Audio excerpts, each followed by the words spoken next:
sair de onde eu estou. E vamos que vamos então, pessoal, o que interessa, que é a palavra de Deus, né? E o tema de hoje é sem desculpas na vida moderna, hein? Sem desculpas na vida moderna. E está baseado lá no capítulo de número 30 de Provérbios. Sem desculpas na vida moderna.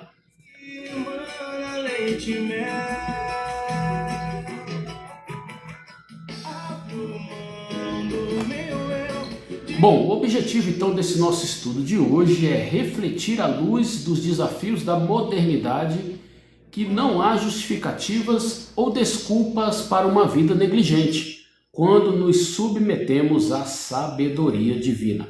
Então nós vimos durante todos esses estudos aí do livro de Provérbios que ele é um livro de sabedoria, é um livro de aconselhamento, ele vai te ensinar com exemplos, com a experiência da pessoa que foi a pessoa mais sábia, né? Segundo a própria Bíblia nos diz, que foi Salomão. Pediu sabedoria, mas não soube usar a sabedoria. E no final da vida ele viu que muitas das coisas que ele fez foi perda de tempo, né? Foi vaidade correndo atrás de vento, mas nos deixou aí os exemplos, né? Nos deixou aí vários conselhos.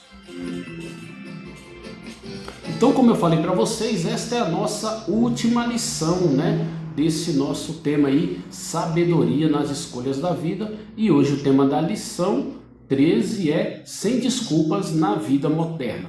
Ainda muito que refletir sobre as preciosas lições contidas no livro de Provérbios, né? E como eu falei, são 31 capítulos, então, ou seja, você tem um capítulo todo dia para ler, né? Então, se você busca uma leitura que vai te ajudar, uma leitura que vai te orientar, uma grande dica aí é a leitura realmente do livro de Provérbios. Então, de fato, a sabedoria, ela é uma bússola que nos direciona a caminhar em águas tranquilas. Então, se você quer um sentido para a sua vida, uma busca para a sua vida, o livro de Provérbios ele vai te ajudar. E aqui nós não estamos falando de religião, tá, pessoal? Que fique bem claro, as lives do Paizão, eu sempre falo isso, a nossa live não é de religião, a nossa live é da palavra de Deus, nossa live é de bate-papo, de música, tá certo? Uma live cristã, mas onde nós recebemos todos que vierem aqui, são muito bem-vindos. Alô, minha querida irmã abençoada por Deus, gente, é muito... Paizão as lives, viu? Essa irmã ela tem uma história maravilhosa na vida, tanto na minha vida quanto na vida da minha esposa. Gratidão mil, viu? Como é que tá, minha colega? Você está bem? Tá de plantão também? Como é que tá? Tá tudo bem aí? Tá em casa? Gratidão, viu? Bom dia já, 2h02 aqui, horário de Brasília.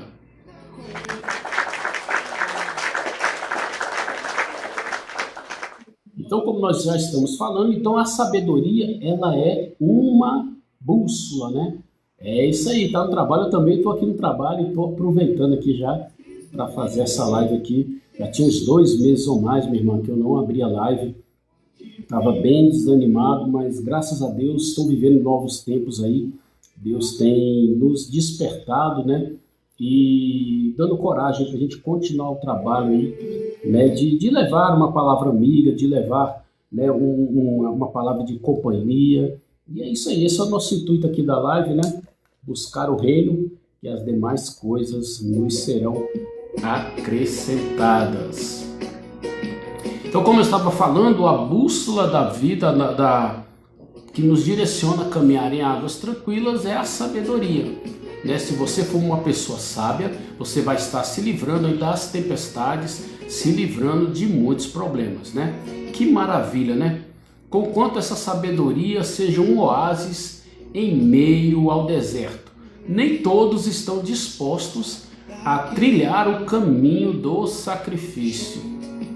E paizão, agora você falou negócio, diz que a gente vai trilhar uma caminhada boa, uma vida boa, que a sabedoria é uma bússola, mas você já está falando de sacrifício. Sim, não tem como você trilhar um caminho de sabedoria vivendo no caminho que o mundo está indicando nos dias de hoje, né?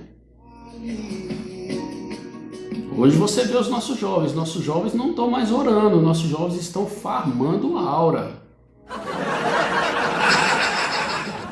Ria não, como disse que ele não ria não, é uma realidade. Eu tenho um menino de 12 anos, toda hora ele tá assim, ó, dentro de casa. Eu falo, o que é isso aí, menino? Não estão hora mais não, Jefferson. Hoje eles não têm mais aquele negócio de, sabe, se os pais não tiverem ali incentivando de fechar os olhos, né? Ali na hora da refeição, durante o dia. Hoje não, eles querem fazer igual, não é nem mais igual os monges, né?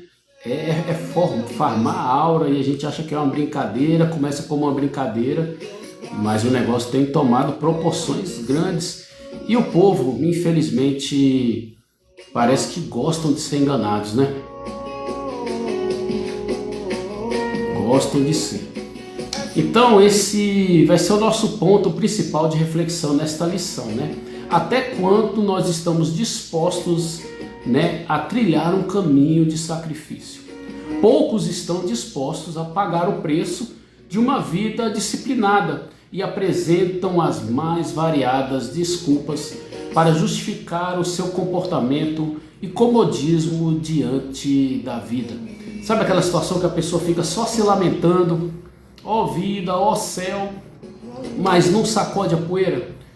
Algo que acontecendo agora, por exemplo, comigo, né? Eu estava numa situação, né, de um sistema, e ali a minha família teve um problema, minha esposa, ela foi acomedida aí desse mal do século que é a depressão, né, a ansiedade. Logo depois veio o meu filho menor, e aí eu precisei dar um tempo em algumas atividades que eu fazia, né, cuidando de muitas pessoas, mas não estava cuidando do meu bem mais precioso, que era a minha família, né? E quando você cuida muito das coisas de fora, infelizmente você acaba esquecendo das coisas de dentro.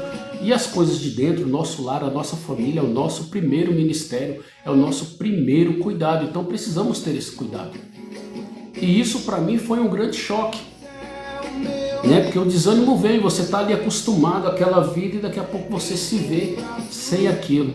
Mas aí você percebe que é Deus agindo numa forma de você cuidar melhor dos seus e de você próprio, né? Então nós precisamos entender que as coisas não são fáceis, então nós precisamos ter uma vida de disciplina e não ficar apresentando as mais variadas desculpas, né, para se acomodar, né?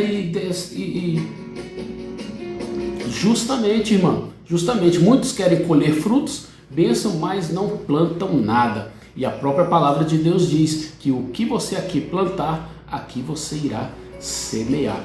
Então é necessário sim plantar, é necessário semear, né? É necessário sair de uma vida de comodismo. Fácil não é. Não é realmente fácil. Quem falou que seria fácil?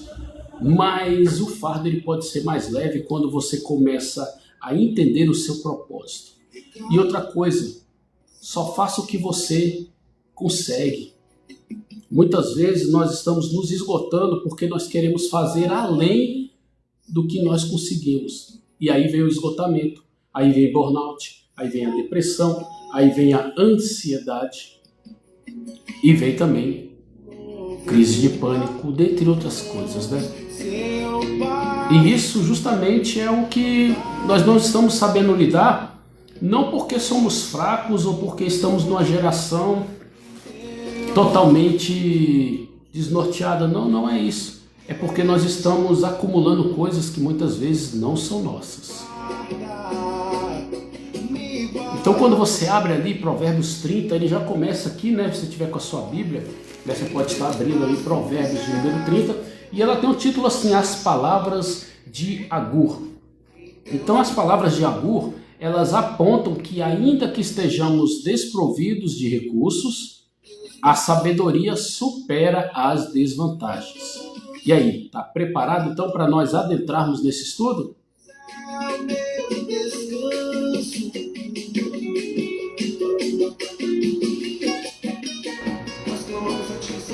Eu acho bonito que o louvor ele fala, né? Nos braços do Senhor é que é os nossos descansos. Nosso primeiro tópico, então, desse estudo de hoje é uma pergunta que muitas vezes todos nós fazemos. Quem sou eu?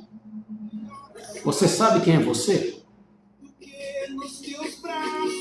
É uma pergunta que às vezes parece até ser fácil, mas não é uma pergunta tão fácil assim de se responder, né? Por exemplo, quem sou eu? Eu sou André, CPF número tal, casado com a Viviane, mãezona, tem tantos filhos e tal, mas não é isso. Quem sou eu dentro do plano de Deus? Sou apenas mais uma pessoa insignificante? Qual é a minha missão?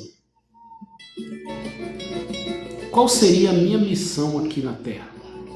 Algo muito simples, nós nascemos para a glória de Deus. Vocês já pararam para pensar nisso? Tudo o que nós fazemos deve ser, pelo menos, né, deve ser para a glória de Deus. E sabemos que nesse percurso, neste meio caminho, algumas coisas nós não vamos fazer para a glória de Deus, porque nós vivemos, né, numa sociedade caída, né? Nós temos aí o pecado em nosso meio, mas isso não irá nos separar do amor de Deus, desde que nós estejamos consciência. Então, quem sou eu? O lado positivo e o lado negativo deste questionamento. E você pode acompanhar, né, os versos de número 1 a 6 do capítulo de número 30 de Provérbios. Essa live vai ficar gravada, tá? Assim que terminar, eu vou fazer o corte, né, tudo direitinho, vou colocar lá no canal lá, tá? Que tá aqui na bio, viu? Tem o endereço dele lá, mas é muito fácil, é só você entrar lá no IU e procurar lá o canal do Paizão. Tem esse estudo desde a lição de número 1, né? Vai ter até a lição de número 13 e também tem outros estudos lá e nós já vamos preparar o próximo estudo que nós vamos estar fazendo. A pergunta, quem sou eu? O objetivo dessa pergunta, ele não é uma pergunta no sentido, com o objetivo filosófico, no sentido de questionar a origem humana, pois nós sabemos, né, quem somos, de onde nós viemos e para onde nós vamos. Vocês sabem disso? Quem somos, de onde nós viemos e para onde nós vamos. São 3 perguntas que nós precisamos entender, né? Nós somos a imagem e semelhança de Deus na criação. Nós viemos de Deus e também voltaremos para Ele, é o que nós acreditamos, né? O questionamento dessa pergunta, quem sou eu, ela tem o intuito de descobrir o próprio valor numa sociedade em desequilíbrio. Então o foco dessa pergunta, ela já muda um pouco. Quem sou eu em meio a uma sociedade em desequilíbrio? As palavras de Agur, cuja identidade é desconhecida, né? Aqui nós não sabemos quem é Agur, ele admite que, por ser um simples mortal, não possui a sabedoria, ainda mais em face ao conhecimento do Eterno. E realmente, de fato, né? Deus, ele é insondável. Podemos conferir isso lá em Romanos, capítulo 11, versículo de número 33.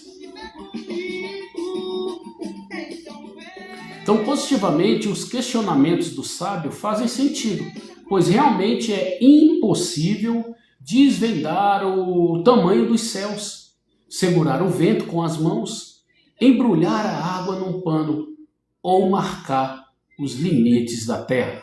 Provérbios, capítulo 30, verso de número 4. A percepção e conquistas humanas, elas são limitadas.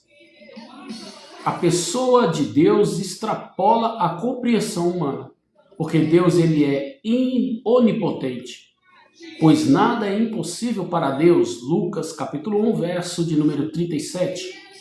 Deus também é onisciente, pois ele conhece todas as coisas. Hebreus, capítulo 4, versículo de número 13. E Deus também, ele é onipresente. Ele está presente em todos os lugares ao mesmo tempo. Salmos 139, verso do número 7 ao número 10. Bom dia, Suzana Soares, seja bem-vinda. Todavia, então, a sabedoria e a soberania de Deus não anula a responsabilidade humana. Nós vivemos aí uma época, pessoal, e eu ando até preocupado com algumas situações, que eu vou até aqui compartilhar com vocês alguns vídeos que estão sendo aí colocados. Você, quando começa a estudar em determinados temas, começa a vir muito material, né, dessa forma assim. Então a gente precisa entender que muitas vezes nós temos que ter em mente que essa questão da responsabilidade humana e do poder de Deus. Se Deus é soberano, o que adianta eu fazer alguma coisa? Ou outros dizem que Jesus veio e aniquilou o pecado. Então o pecado não existe mais. Eu tenho visto até vídeos falando sobre isso aí, algo que de certa forma para mim soou muito estranho, porque que o pecado não existe mais e o pecado é da carne. Então se a carne vai para a sepultura, o espírito volta para Deus, o espírito não tem um pecado. Então são algumas visões que nós precisamos tomar cuidado. Nós temos sim responsabilidade dos nossos atos. Até porque Deus nos deu a inteligência e também nos deu o direito de escolha, que é o chamado livre-arbítrio. Eu tenho uma opinião seguinte: a partir do momento que você entrega a sua vida a Jesus, você perde o seu livre-arbítrio. Ou pelo menos deveria ser dessa forma, porque você entregou para Jesus. Mas a nossa batalha é justamente essa. Então, negativamente, a própria compreensão da soberania divina, ela pode nos limitar acerca daquilo que devemos fazer. Ser sábio e agir conforme os preceitos e mandamentos do Senhor.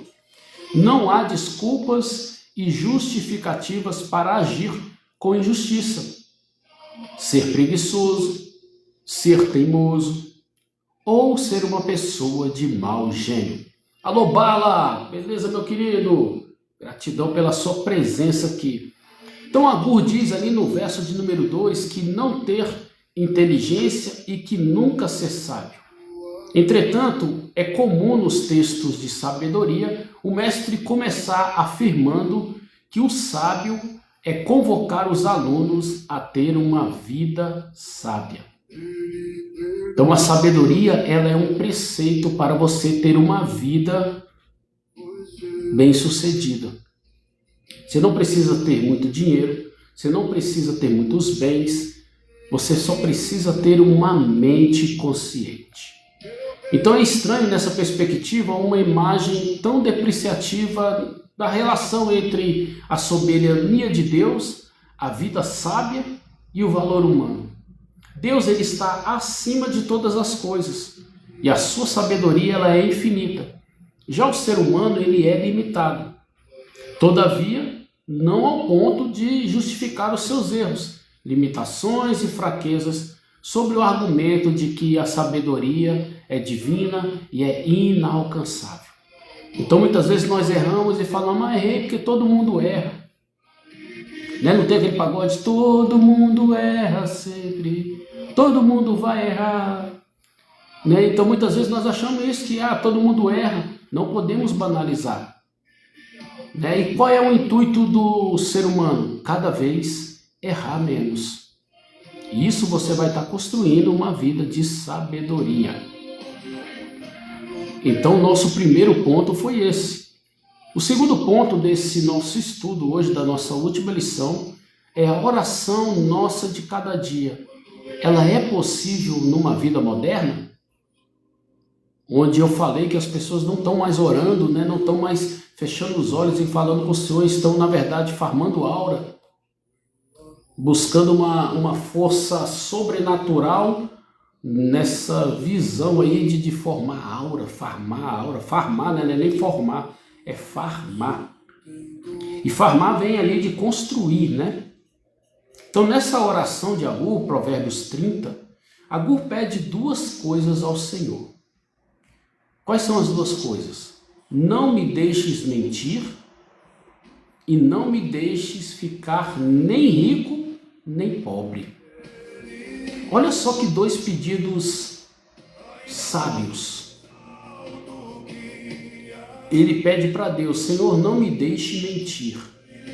Por que ele pede para não deixar mentir? Porque a mentira, ela provém do mal. A mentira, ela tira a credibilidade, destrói relacionamentos e acaba com a sua confiança. E a segunda coisa que ele pede é para que ele não seja nem rico, nem pobre. A palavra de Deus, ela é forte e poderosa, nos fortalece ao ponto de confiar ao Senhor todos os aspectos da vida, sem precisar recorrer a atos desonestos a fim de prosperar. Não há desculpas para o mal, porque o autor, revelação de Deus por meio da sua palavra, é suficiente para trazer luz aos nossos caminhos. Sendo assim, então, no primeiro pedido, o desejo ele é duplo: que ele não seja mentiroso e também que as pessoas não o enganem. Não é verdade? No segundo, ele adverte-nos insistentemente sobre a confiança na riqueza, nem mais nem menos, apenas o necessário. O sábio, ele não pede riqueza, muito menos fama ou sucesso. A oração é para manter a sua integridade e piedade. Antes que eu morra, como diz lá no verso de número 7, faça com que minha vida ela tenha sentido. E acredite, uma das piores desilusões, uma das piores tristezas do ser humano é uma vida sem sentido. Agur pede: ajude-me a deixar um legado, uma história, uma herança de fé e temor a Deus para os meus descendentes.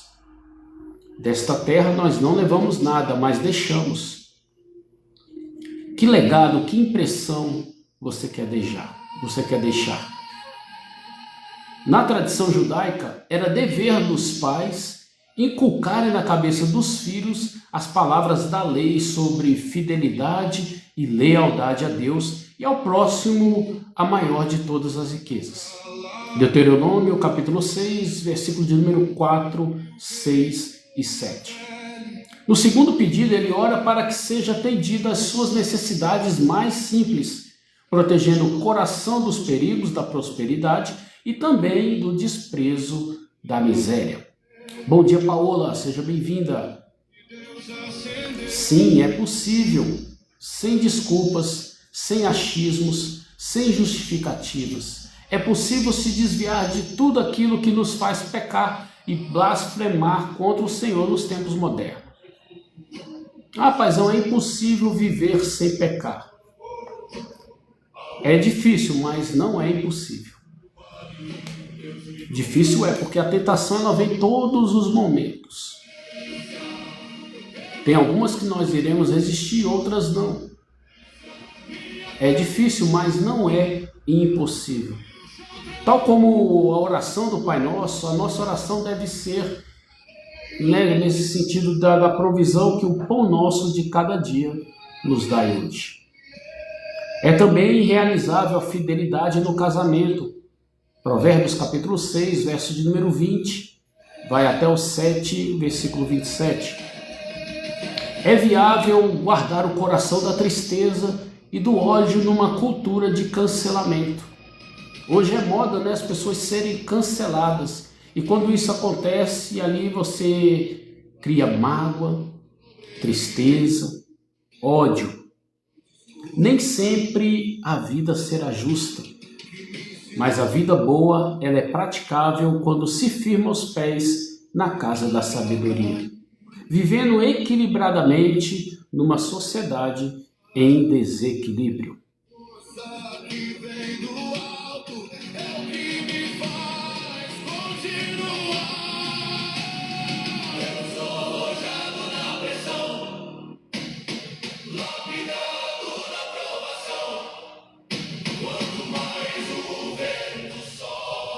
Esse é o nosso estudo aí do livro de Provérbios. E o nosso último tópico, então, desse estudo da lição de número 13. Depois de terminar o estudo, a live vai continuar, tá, pessoal? Mas o nosso estudo aqui, nós estamos encaminhando já para aí a sua última parte, A sabedoria supera a desvantagem. Provérbios 30, versos do 24 ao 28.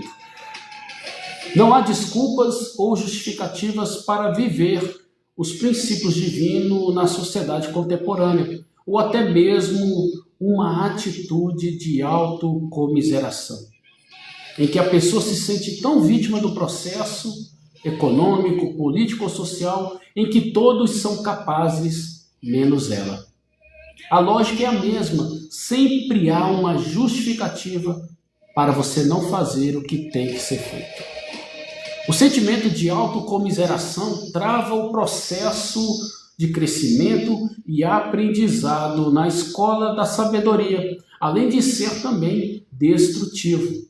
Você não é um pobre coitado. Embora seja marcado por traumas, né?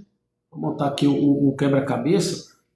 Embora você seja marcado por traumas passados, você não é fraco, apesar de limitado. A palavra de Deus ela é forte e escudo para os que nele confiam.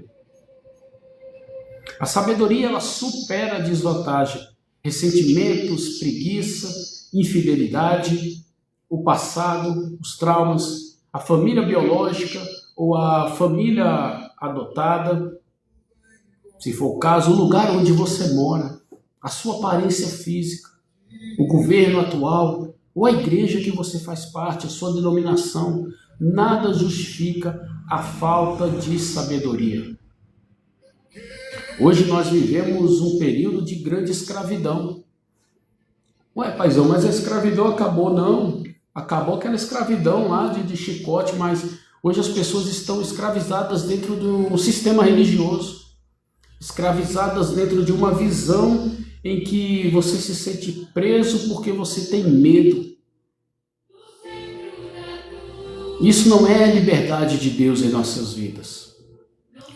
No argumento, Agur apresenta 4 animais que, independentemente de serem pequenos e frágeis, são os animais mais sábios do que os próprios sábios. Que animais são esses? São eles a formiga, do verso 25, o coelho selvagem, do verso 26, o gafanhoto, no verso 27, e a lagartixa, no verso de número 28. Animais pequenos, ínfimos, mas dotados de sabedoria. Cada um deles oferece ao leitor um intrigante contraste. Uma característica notável compensa uma significativa limitação. Então não importa a sua limitação, não que não seja importante, mas ela não importa para definir quem você é. Então uma característica notável que você precisa ter é a sabedoria. Isso vai compensar qualquer limitação que você tenha. Apesar de pequenos, esses seres, esses animais, eles são produtivos. Bom dia, anjo do bem, seja bem-vinda. A formiga, por exemplo, ela é impotente, mas também muito vulnerável. Todavia, a diligência e a persistência a torna gigante. Vagarosamente, ela colhe na estiagem e conserva a colônia abastecida e alimentada nos dias chuvosos. O coelho de rocha, o cefanim, segundo o Swindoll, não tem uma defesa natural e habita em lugares difíceis. Entretanto, dificilmente eles são vítimas dos seus predadores. Eles não se deixam vencer pelas circunstâncias. A virtude do gafanhoto é a cooperação. Sem líder, ele organiza e planeja os seus ataques a plantações. E a semanite, que é a aranha ou lagartixa, que não obstante ser fácil matá-la, ela não era nociva e mantida viva por solucionar problemas na casa dos reis. Todos são úteis. Todos são úteis. Na casa da sabedoria, ninguém é desprezado. A sabedoria, ela supera a desvantagem, sem desculpas na vida moderna, seja quais forem os problemas e desafios. Para concluirmos, então, a nossa lição de hoje, então conclui-se que viver nos tempos modernos realmente é desafiador, mas não é algo impossível. E a despeito da nossa limitação diante da soberania, a onipotência divina, o próprio Deus, ele dá-se a conhecer, permitindo que os homens tenham conhecimento acerca da sua natureza e também da sua vontade. Sem desculpas e justificativas, construa a vida na casa da sabedoria. Os propósitos da sabedoria são realizáveis, viáveis e praticáveis em todas as circunstâncias. Entretanto, isso só é possível quando o desejo e a aspiração do coração seja o temor do Senhor, a sua maior fonte de riqueza. E por fim, se ainda resta dúvida de que é possível viver uma vida sábia, os pequenos animais, eles nos ensinam que a sabedoria supera as desvantagens. O sucesso está à porta. Você é útil. Então entre na casa da sabedoria e seja bem servido.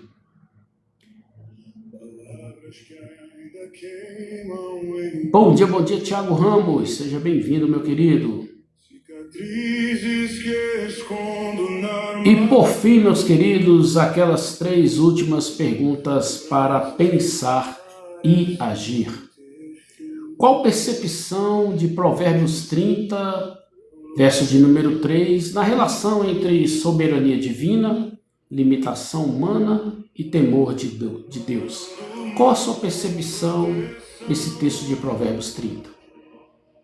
A sua oração é por mais recursos financeiros ou sabedoria para administrar os recursos que você tem? Porque temos que tomar cuidado. Às vezes nós pedimos algo que nós não vamos saber lidar. Por exemplo, Salomão, ele pediu sabedoria, mas ele não soube lidar com a sabedoria. E a última pergunta: quais áreas de sua vida você se sente inadequado e impotente? E que passos você precisa dar para superar o vitimismo e se tornar o protagonista da sua história no temor do Senhor?